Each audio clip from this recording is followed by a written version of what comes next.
السلام عليكم daawade ku soo dhawow xalqadii saddexaad ee barnaamijka fariimaha quraanka barnaamijkaas oo maalin kasta oo Ramadaan ah idinka yimaada barta YouTube-ka uu ku leeyahay kanaalka Qumane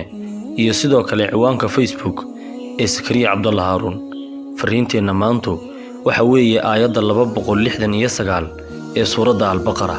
Rabbi waxa uu leeyahay أعوذ بالله من الشيطان الرجيم بسم الله الرحمن الرحيم يؤتي الحكمة من يشاء ومن يؤت الحكمة فقد أوتي خيرا كثيرا وما يذكر إلا أولو الألباب alle xikmadda waxa uu siiyaa cidii uu doono qofkii xikmad la siiyana khayr badan ayaa la siiyay mana waan toobaan kuwa maanka leh mooyee cid kale xikmadda macnaheedu waxa weeye shay loo baahan yahay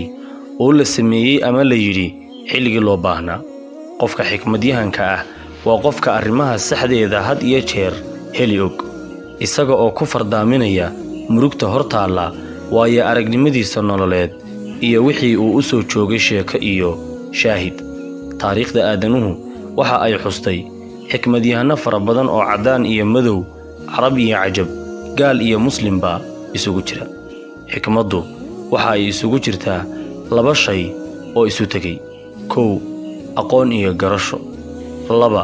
waayo aragnimo iyo waxaan u soo joogay qofka caalimka ah iyo qofka xakiimka ah waxa sarreeya qofka xakiimka ah waayo aqoontu waa qayb ka mid ah xikmadda daawade waa inoo bari iyo fariin kale oo ka mid ah fariimaha qotada dheer ee quraanka insha Allah assalaamu calaykum